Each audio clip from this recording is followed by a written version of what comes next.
Olá, amigos do Maria de Nazaré, essa colônia espiritual que sempre tão bem nos acolhe, que sempre tão bem faz a todos nós, a todos aqueles que passam pelas suas instalações, que passam pelos seus trabalhos, que passam pelos seus amigos. Muito bom estarmos juntos. Não lamentemos não podemos estar presencialmente, porque o fundamental é o amor, não interessa a forma pela qual ele se manifeste. Hoje nós viemos falar sobre a nossa necessidade fundamental desse momento. Luzes nesses tempos sombrios.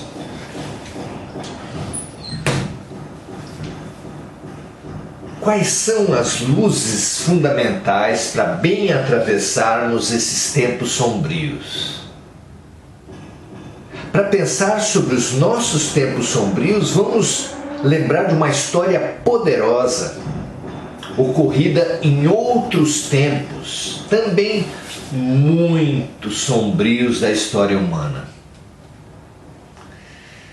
Conta-se que havia uma penitenciária num país do norte da Europa,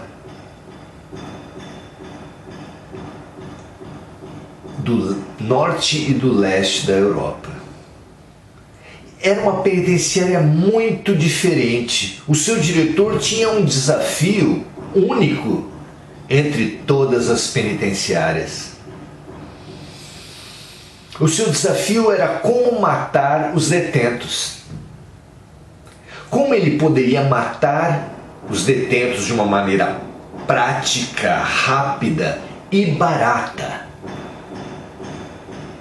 Com que tecnologia ele poderia dar conta da sua tarefa gerencial? Eram tempos de guerra e não se mostrava prático nem econômico simplesmente fuzilar os internos, porque precisava se guardar a munição para a guerra.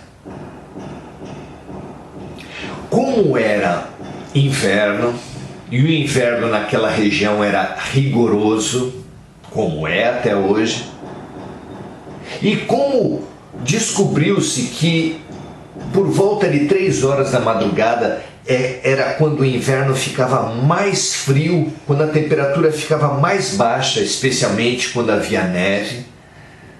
Eles decidiram por essa forma. Todo dia, às 3 horas da manhã, tocava uma sirene, toda madrugada, portanto. E todos os internos eram obrigados a sair e ficar por algumas horas no pátio sob a neve.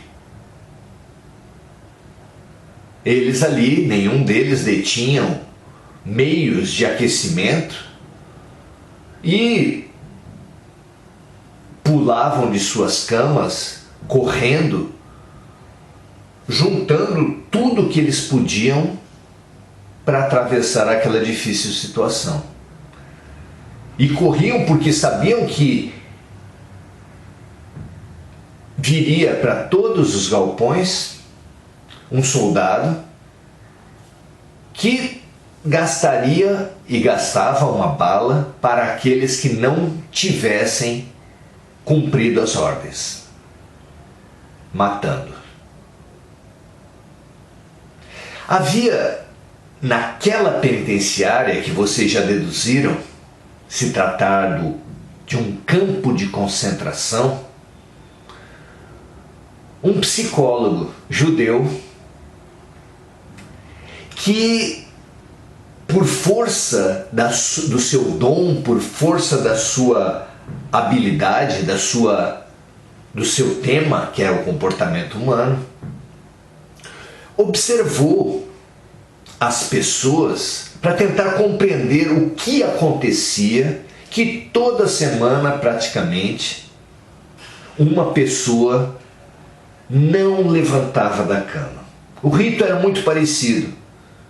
enquanto todos se debatiam para conseguir os meios possíveis para ficar naquele tempo sob a neve. Muitas vezes com a neve chegando aos joelhos, sobreviver àquela situação. Alguns, toda semana pelo menos um, permanecia na cama, vasculhava os seus escondidos e puxava dali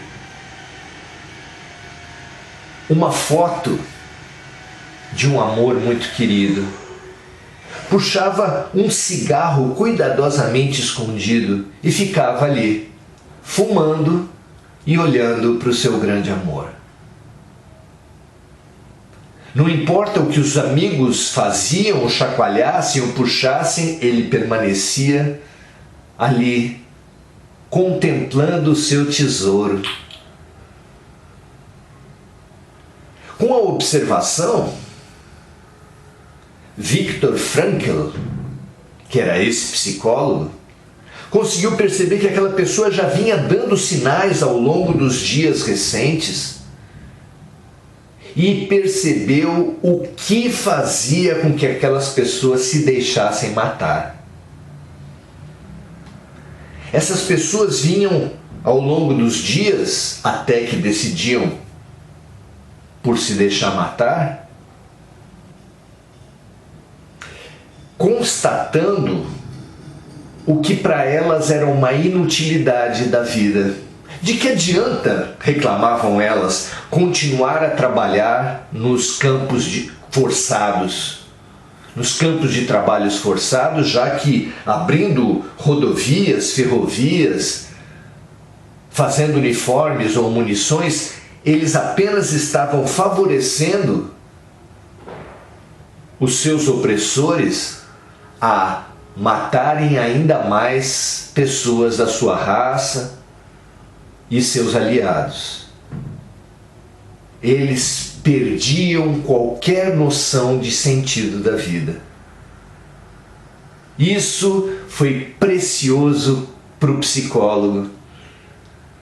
Ele não apenas viu naquilo um tema maravilhoso, mas conseguiu perceber que aquele tema maravilhoso não servia apenas para aquelas pessoas, mas servia também para toda a humanidade. Ele não apenas sobreviveu ao campo de concentração, quando os aliados chegaram ali, encontraram ele e outros muito magros, muito doentes, mas que conseguiram ficar até o fim.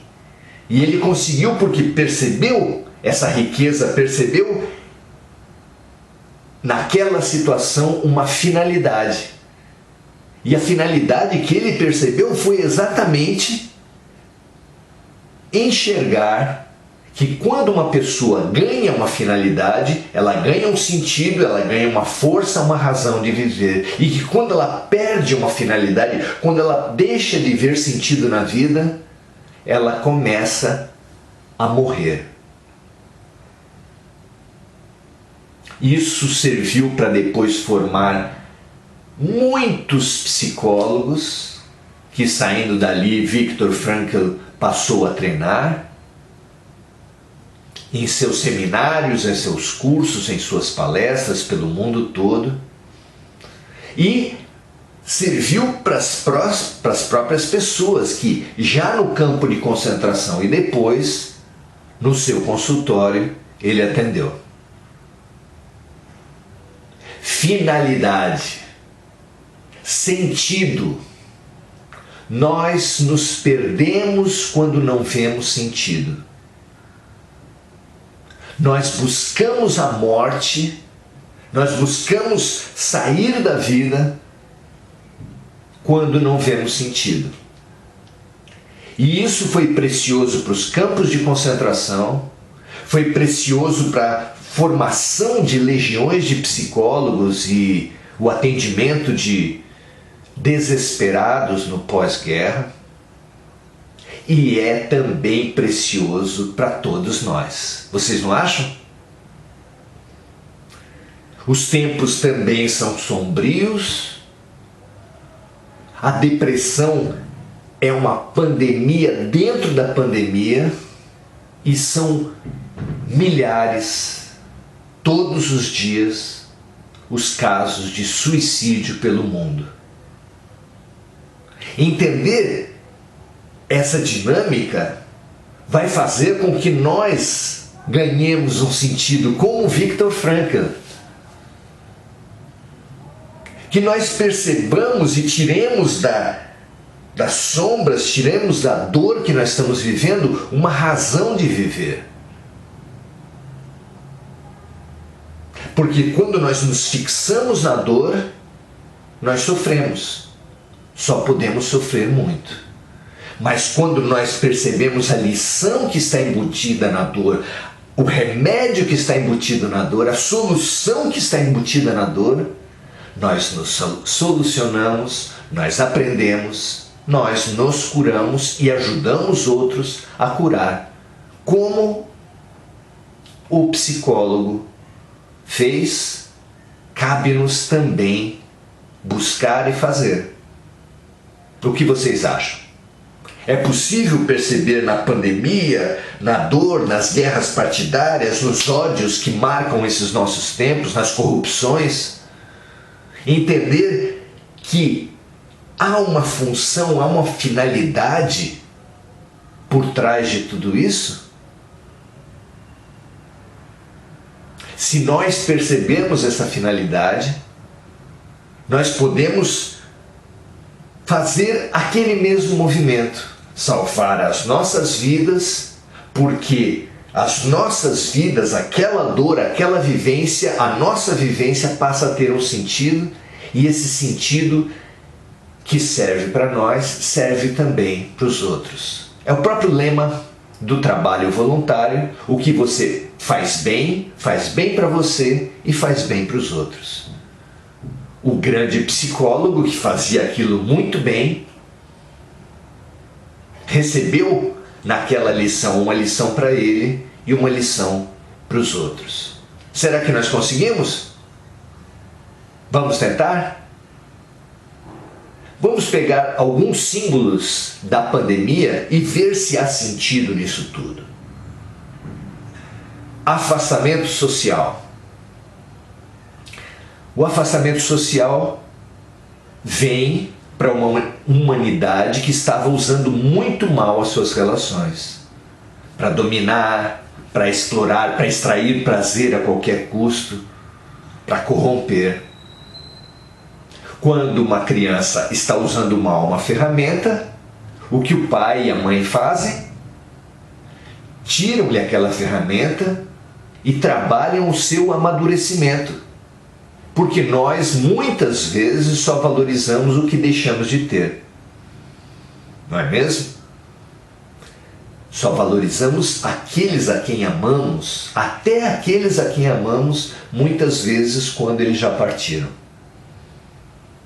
Então, o afastamento social é uma oportunidade fantástica de revalorizarmos as relações humanas, revermos, darmos um novo sentido para essas relações, não é?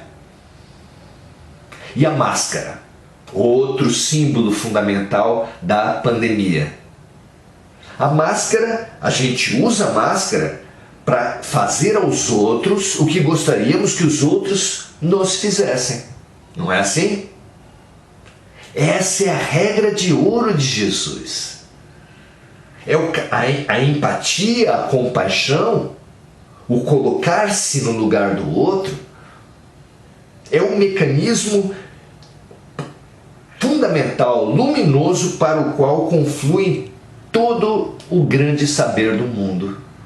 Porque a psicologia fala da empatia, Jesus fala da compaixão. Só se consegue crescer aprendendo a se colocar no lugar do outro. A máscara é um símbolo forte de uma realidade que nos obriga ao exercício da empatia e da compaixão, porque nós não fomos capazes de entender, compreender e praticar esse exercício pela mensagem de Jesus, pela mensagem da ciência, desprezamos essa ferramenta luminosa do bem viver. Mas e a pandemia em si? O que ela traz para todos nós? Os trabalhadores, os que se formaram em ciências humanas, sabem bem que um grupo, um ajuntamento de gente não será um grupo, a não ser, só se torna grupo quando tem um objetivo comum, uma comunicação e uma interação entre aquelas pessoas. Várias pessoas esperando um ônibus têm um objetivo comum, que é o transporte. Mas mesmo que esperem o mesmo ônibus, se eles não tiverem uma comunicação e uma interação entre si, não são um grupo. Já várias pessoas num trabalho tentando desenvolver uma tarefa terão não apenas o objetivo comum, mas a interação e a comunicação entre elas também. A Terra, a humanidade da Terra, tinha uma sensação de integração entre si? Se justamente o que nós temos feito até agora com o nosso orgulho, o nosso egoísmo, foi nos fragmentar e nos separar sucessivamente entre países, dentro dos países, entre classes, raças, religiões, regiões, tudo nós temos usado para nos separar. Como ensinar a lição da integração? Jesus veio e nos ensinou a repetir todos os dias: Pai Nosso. Quando Jesus fala Pai Nosso, ele quer dizer o quê? Humanidade, vocês são apenas uma família. Vocês são uma mesma família, irmãos de origem, filhos todos de um mesmo Pai. Não é isso? Mas 2000 anos depois, não é difícil perceber, nós não aprendemos. Mesmo repetindo todos os dias, às vezes várias vezes ao dia, Pai Nosso, não agimos como pai, como uma mesma família, não sentimos como uma mesma família, não vivemos como uma mesma família. O que a pandemia veio trazer? Objetivo comum. Nós ganhamos como humanidade toda um objetivo comum, um tema comum. Sobre esse tema temos nos comunicado e interagido como nunca, seja nas religiões, nas ciências que cooperam para encontrar soluções. Entre governos somos estimulados a nos integrar. Somos em todas as sociedades, países vizinhos, todos temos sido estimulados muito a nos integrar, porque o problema que ocorre em um país rapidamente se espalha para todos, ficando claro que o que é problema para um é problema de todos. Isso poderia ter sido aprendido já há tanto tempo com as questões ambientais, econômicas, climáticas, com problemas dos mais variados sentidos, mas nós não aprendemos com a questão da mulher, a questão dos homossexuais, a questão dos negros. Tudo já poderia ter, dos direitos humanos, tudo já poderia ter unido a humanidade sob uma mesma bandeira, mas nós nos recusamos. Agora, pela dor, pela pandemia, pela doença, somos empurrados nesse sentido. Alguns podem falar com exatidão. Sim, mas nem assim a humanidade conseguiu se unir exemplarmente, realmente. No Brasil houve maus empresários que se associaram a maus funcionários públicos e maus políticos e desviaram dinheiro público, não é verdade? Governadores, presidente, prefeitos, ministros brigaram entre si, disputaram, se acusaram. E nas ruas, e nos bares, e dentro das famílias, o que aconteceu? Senão essa mesma triste sina, triste repetição da disputa, das acusações, dos ódios. Só isso? Claro que não. Houve, sem dúvida, também cooperação entre cientistas, cooperação entre governos, busca de integração, de solidariedade, ações de solidariedade lindas, artistas cantando em sacadas, pessoas que passaram a distribuir comida nas ruas, adotando animais. A pandemia tem estimulado todos a sermos uma família, a agirmos como uma família, a sentirmos como uma família, mas, claro, como Deus nos ama em liberdade, cada um tem dado a resposta do tamanho da sua maturidade espiritual. Ainda é tempo. Se ainda estamos vivos, ainda é tempo para todos nós. Como um símbolo da tarefa, das luzes nesses tempos tenebrosos, das ferramentas que nós precisamos estar atentos para poder fazer a nossa travessia. Vamos pensar numa travessia mesmo de um equilibrista numa corda bamba. O que precisa fazer uma pessoa para atravessar numa corda sobre um precipício? Tarefa das mais difíceis, pois essa tarefa extremamente difícil exige como grande questão, como grande tema, o nosso tema: equilíbrio. Nós precisamos demais de equilíbrio nesses tempos de transição planetária, nesses tempos de pandemia. Uns se dedicam a espalhar o medo, fazendo um medo tão avolumado que se transforma em pânico.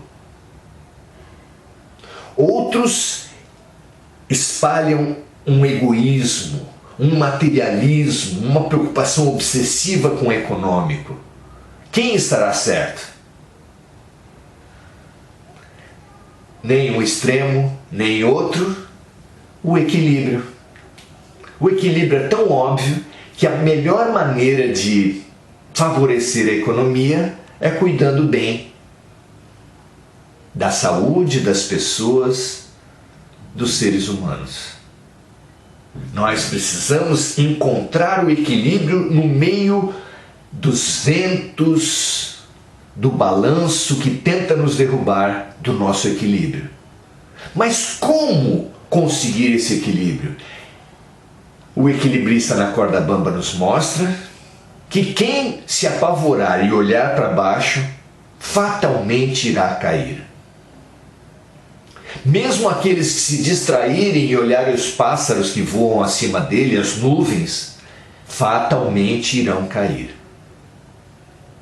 Duas grandes atitudes são imprescindíveis para aquele que quer atravessar na corda bamba, que precisa do seu equilíbrio para fazer essa travessia física, e essas duas tarefas têm um simbolismo muito grande para nós, que precisamos fazer também a nossa travessia nesses tempos de transição planetária com equilíbrio. A primeira tarefa do equilibrista na corda bamba, que lhe propicia equilíbrio, é foco.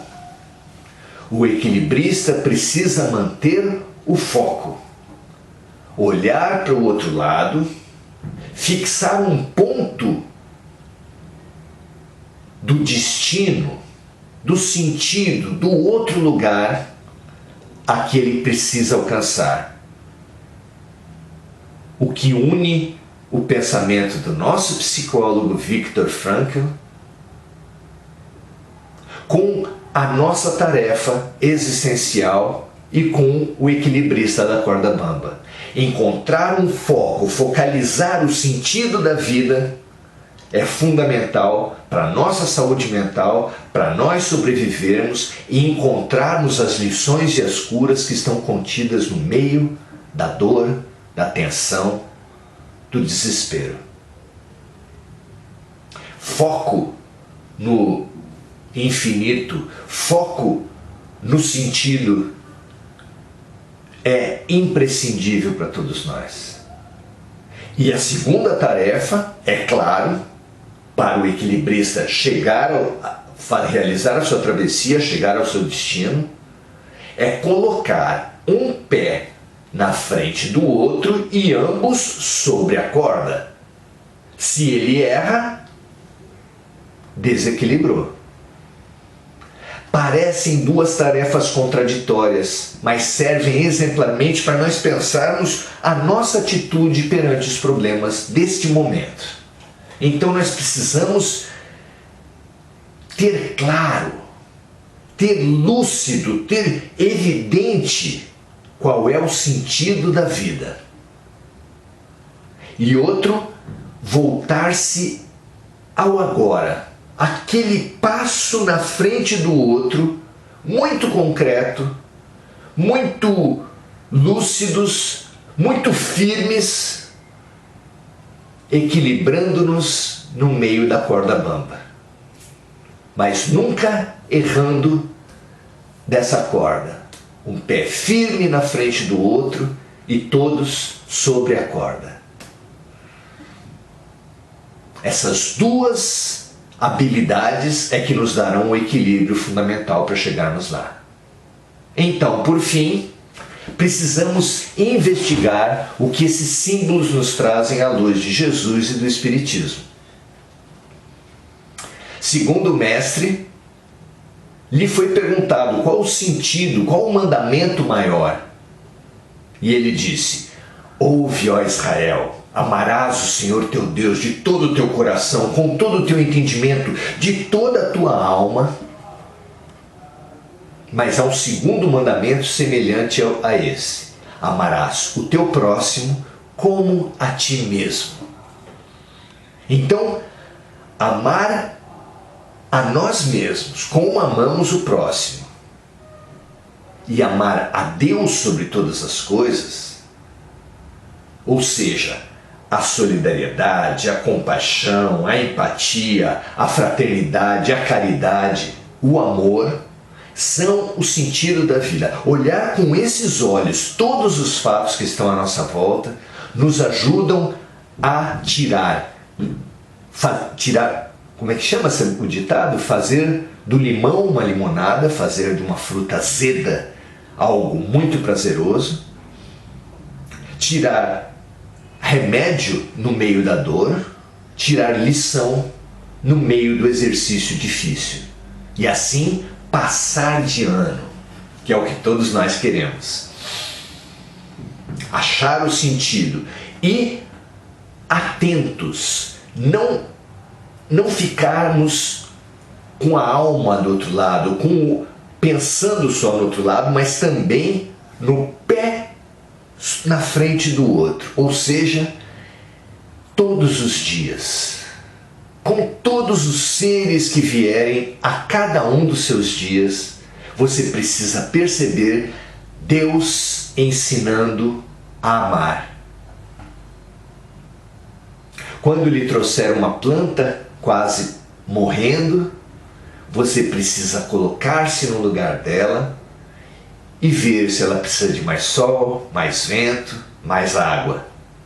Quando o seu cão, o seu gato, mostrar as suas carências, as suas necessidades, você levá-lo para passear com todos os cuidados e as recomendações médicas, dar-lhe carinho, dar-lhe atenção, brincar com ele, assim como com seus filhos, esposa, parentes, vizinhos, perceber os idosos que moram à volta e que precisam e que têm necessitado de uma atenção especial. Tudo é lição de amor. Todos os momentos que o cotidiano trouxer para nós são as lições mais importantes, os remédios mais imprescindíveis para aprendermos, para nos curarmos do egoísmo e aprendermos a amar. Essas duas ferramentas, a clara noção de finalidade e de sentido e a plena atenção a cada dia, porque a cada dia basta o seu mal, como ensinou Jesus. Não precisamos antecipar, cair nessa paranoia de tudo está cada vez pior, tudo perdeu sentido, salve-se quem puder, desespero para todos os lados. Não. Eu enxergo uma finalidade em tudo e me dedico concretamente a desenvolver essa finalidade a cada passo, a cada relação, a cada momento.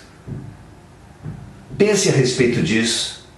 Pense se essa não é uma excelente programação para a sua vida, para a minha vida, para a nossa vida, para o nosso país, para a nossa cidade, para a nossa região, para o nosso mundo. Se essas duas habilidades, olhar ao infinito e um pé na frente do outro, clarificar, ter clareza do sentido da vida e da importância do agora bem vivido, se esses dois mecanismos, se essas duas luzes não são as ferramentas fundamentais para iluminar esses nossos tempos sombrios e para fazer com que nós alcancemos o outro lado, façamos a nossa travessia unificados, unidos em fraternidade, em solidariedade, em caridade, em amor. Que assim seja, meus amigos. Um grande abraço para todos, excelente travessia, muito equilíbrio para esse momento de transição planetária. Grande abraço e até a próxima.